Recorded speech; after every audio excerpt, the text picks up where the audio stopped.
Hello, it's me again. Welcome. I'm back in the UK. I'm no longer in the clinic in Russia. I just thought I'd give you an update on leaving the clinic, on my experiences, a few hints and tips, and just whatever. Talk to you about some stuff. So the first thing to say is that it was really sad to leave the clinic because you meet so many nice people and you experience so many very important things, parts of your life with them. One of the shames is you don't, well, unless you really make an effort and put that time aside, it's very difficult to find the time to say goodbye properly to them.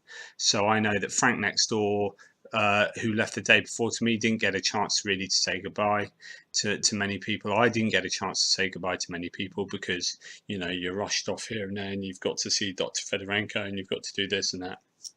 And so that's quite a shame. But nonetheless, it was very sad to leave. And one of the challenges I suppose you have, and I mentioned this in a previous video, is that um, leaving you're very safe in the clinic, right? So your risks are very well managed. You're never far away from someone who can sort you out. When you're out of that hospital, you're out in the big wide world, and those risks are there for you to come into contact with, and you're not quite sure where your body is at, where your immune system is at, and therefore there are quite a lot of unknowns, and that risk factor can play on your mind a little bit. So that's worth bearing in mind because you know you're a little bit uncertain. Hence, you know, you spend your life squirting that on your hands, you know, covering stuff in that, and generally wearing masks and things. Certainly in those public places like the airports and the airplanes. So I found that using this a lot makes my hands look like 80-year-old man's hands. So I need to use a lot more hand lotion to try and soften them up to make them as supple as they once were. Yeah, so it's interesting when they say when you leave the clinic how careful you should be. So some people on these on the forums say you should have these cleaning regimes that mean that you should do X, Y, and Z, and you should never do this and the cleaning and that and that. And then you have Dr. F, who's somewhere in the middle, that says, hey, just be kind of sensible. You know, you are going to need to come into contact with some risks in order to build up your immune system. I mean, that's the whole point, is building your immune system back up to what it was. So, you know, you can go swimming in 3 months. You can do this, you can do that, you can do blah, blah, blah. So perhaps, I don't know, perhaps you listen to Dr. F and say, right, he's a doctor, he knows what he's talking about. Or someone who's much further off down, you know, that end of the spectrum, or somewhere in the middle. I don't know. It might even depend on what you're like and what your immune system is like. I'm being quite careful. My partner is super brilliant, so she's amazing and sort of walking around spraying with Dettol, spraying, you know, door handles and this and that, and cleaning things, and she's just generally being brilliant. And that really helps to have a partner who takes that much care and and is involved in this whole process wholeheartedly. So I have that. I have Helen to thank a lot for in that context. So you know, leaving the clinic and dealing with those risks is obviously your number one concern, because you know getting infections is what's going to send you backwards, right? But I'm not going to talk about that in this video. I'm going to talk about that in next video. I'm going to talk about probably a few other things like the logistics of leaving the clinic and the airport and whatnot. So you get in the in the taxi. You have your face mask on. All things are pretty standard. You get to the airport. I've got EDSS 3.54, so I'm fairly mobile. I ordered wheelchair access to the second level. Third level means that they actually kind of literally lift you onto your seat in the airplane. I didn't feel I needed that, but they helped you on. They're really very helpful. We had British Airways, and luckily someone we know donated us club class seats, so that was nice, very nice. What was fantastic is getting whizzed through the airport on wheelchairs, both in Moscow and in Heathrow. So if I'm going to advise anything, it is going to be get wheelchair access. Even if you don't think you need it, do it. All right, wear a mask, be a bit bold, go, oh, look, I really need it.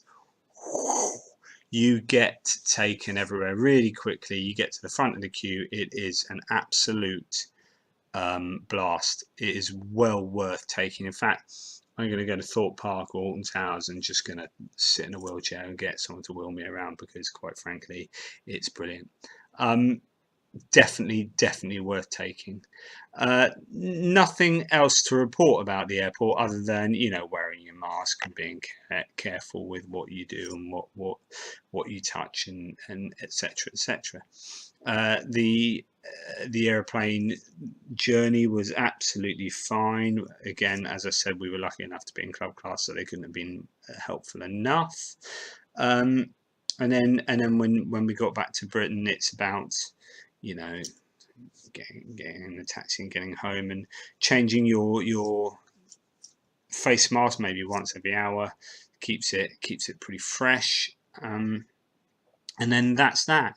It's just quite a sad state of affairs not to be in that comfort zone that you've been in for 30 days, and you're suddenly in a whole different environment. But as long as that environment is supportive, so your family is really supportive for you, then that's absolutely fantastic, and that's all you need.